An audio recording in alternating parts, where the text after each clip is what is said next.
you are wealthy American. You have lots of money. And I said, whoa, I said, you've got the wrong American.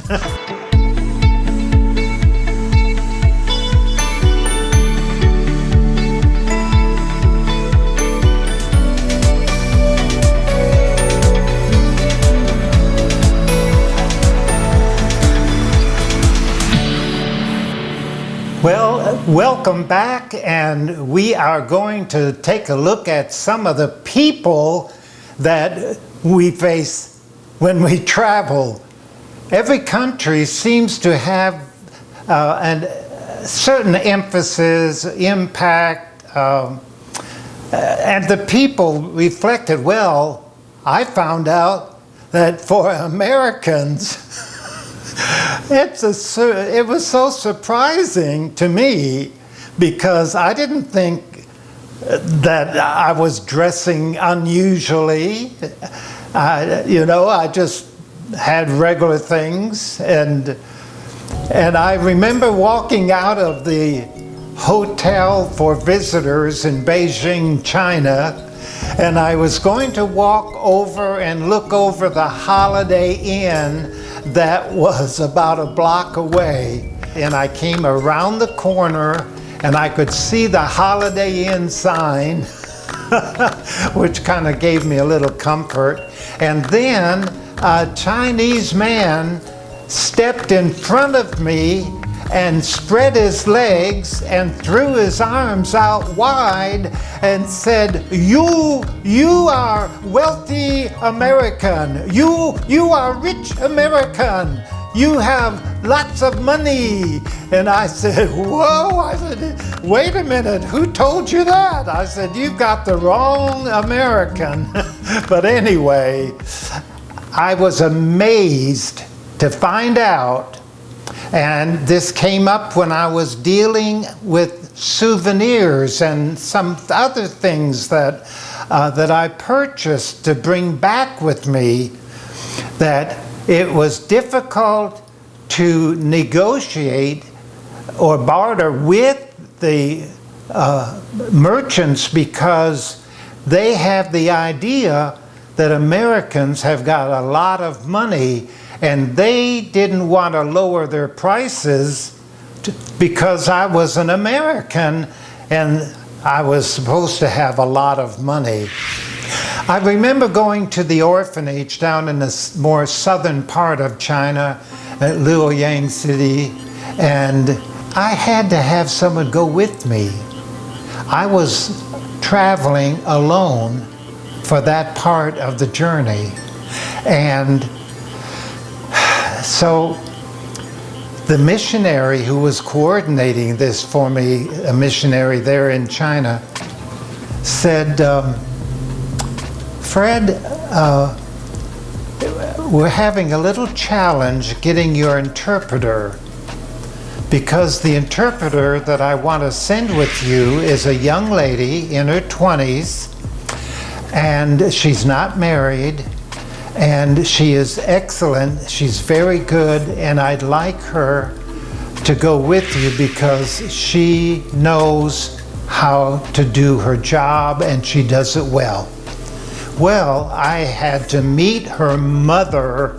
Her mother came to the hotel where I was staying there in Beijing and had to meet me and interrogate me and question me and check me out and ask me a bunch of questions. And she wanted to make sure that I had her approval. This was her mother.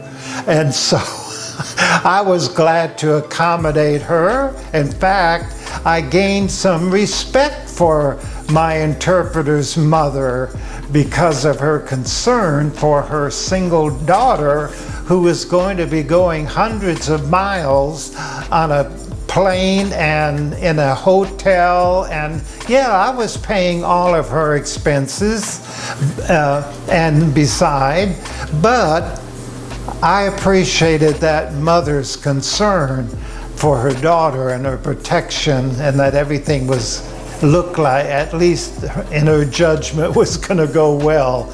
And indeed it did. But in the hotel, in the morning, I got up and walked out, and this is a city of about 7 million people. And I walked out to the street that ran in front of the hotel. And I was just by myself. I didn't tell my interpreter that I was going. I didn't plan to talk to anyone. And I observed countless bicycles. It's amazing. It's a major mode of transportation on a regular daily basis for the people. And they were looking at me, everyone, the cars, the trucks, and all the bicycles. I didn't realize that I would become a major traffic hazard in front of the hotel because they all knew or felt they knew that I was an American, and they recognized me, and bicycles would bump into each other. And I finally caught on to what was happening, and I turned and went back into the hotel.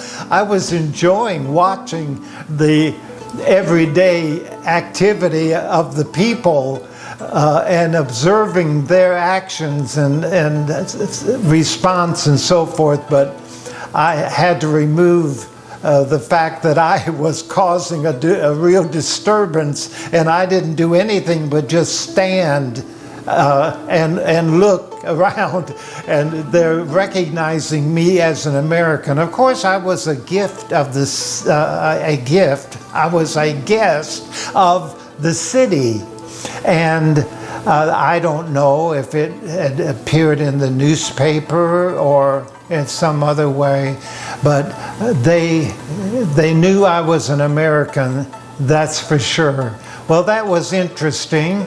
And you know, when we got on the airplane to go down and to come back, we were one of the last to get on the plane, and I don't really know the reason for that. They may have kept me back on purpose, but we walked into the little airplane. It was kind of a small, although it was of the national airline. I noticed that all the seats were taken except 2, and that's where we sat, my interpreter and I, but we were separated. That didn't make me too comfortable, but the 2 seats that remained were not together. I would have preferred, you know, felt more comfortable, although it worked out okay. But I looked around, and all of the other passengers were businessmen. They were dressed in suits and shirt and ties, and they were Chinese businessmen. And there was me. And there again, I became the focus of attention and eyes looking at me. They didn't try to talk to me. Well, why should they try? They took and put my interpreter in another part of the seating. Anyway, I became the novelty of the flight for all these businessmen. When we were in our bus and we were crossing over into Canada, one of the things, and I'm talking about people and countries and how different. And you know, Canada's very close to us. Of course you know that. Well, anyway, we had to stop at the guard place. I don't know the official name. And they had to inspect our equipment in a bus. Well, they came up with the idea that to properly check us out before we rolled into Canada, that we would have to unload the bus. All of the equipment Now, I haven't touched base on this with you, and I do plan to go into detail in the future, but let me just say that we had a lot of luggage, a lot of things, and all of the containment for the bus. The whole bottom section of the bus was designed to hold luggage, and they asked me to unload the bus. Well, about that time, because we had a television in the living area of the bus up front, one of the boys, I have 3 sons, one of them came running out of the bus and said, "Dad, guess what? Where we're going to visit and to have our concert, it's a lady, and she is talking about us being there with her on television." And the eyes of the guards, the immigration officials, got big, and they said, "You don't have to unload the bus. We changed our minds. It happens that the lady that you're going to see is on our city council. She's a city council member on high regard, and you can go ahead. If that's where you're going, you just go ahead. We're releasing you now, and you don't have to unload a thing." So that was just another little hint into people. And I have found in every country there is something unique about the people that make the trip so worthwhile. This has really been a delight to be with you, but if you like what you have seen, then I'd like you to like the program and maybe subscribe. Or how about just planning on subscribing and being a subscriber to help us continue sharing what we hope you find encouraging, enlightening, and helpful on our travel memories.